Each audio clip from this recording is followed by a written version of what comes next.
Data has been characterized as the backbone of our lives. Our digital footprint is increasing day by day. We use data to socialize, to get information about our health records, to education. In every aspect it is there. So it is important that we understand how data is created, how data is stored, and how data is shared. The Institute for Analytics and Data Science, IADS for short, at the University of Essex, brings together expertise from different disciplines: computer science, ethics and law, social sciences, mathematics, business, to develop new solutions that help us to better understand how we share data, how we store it, and how we can classify it in a more efficient way. An excellent example of the Essex approach to data science is the Essex Center for Data Analytics, ECDA. ECDA was founded by the University of Essex, Essex Police, and Essex County Council. And the purpose of this partnership was to bring different data sets to tackle what is called wicked problems, in which no single organization is capable of finding or implementing a solution. So you need a partnership.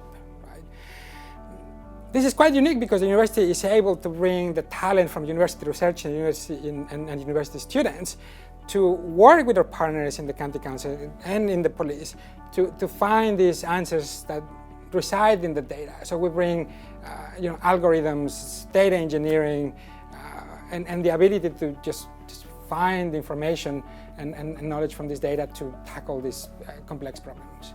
My area of research is in environmental microbiology. I'm interested in microbes primarily because we don't know very much about them, apart from that they have a huge role on the health of our ecosystem, so not just in rivers but in any environment you can name.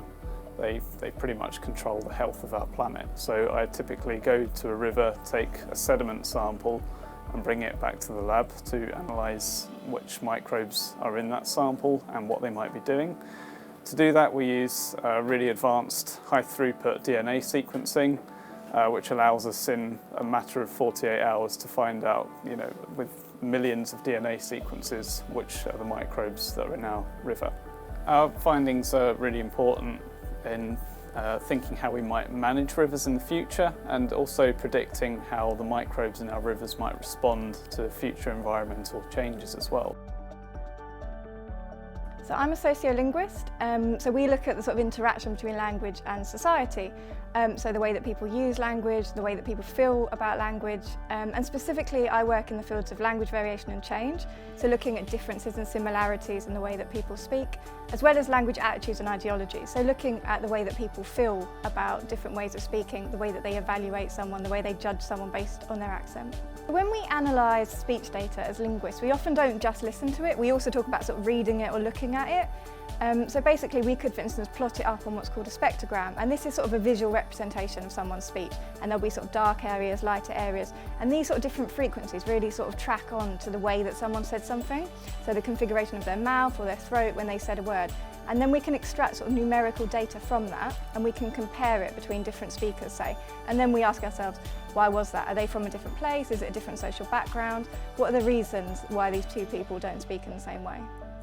At IADS, we believe that multidisciplinary and interdisciplinary approaches are very important, and working with local communities, authorities, businesses help us to better understand what challenges, real challenges they are facing, and help us to develop solutions that are lasting, and they do make a difference in our world, both for individuals and for communities.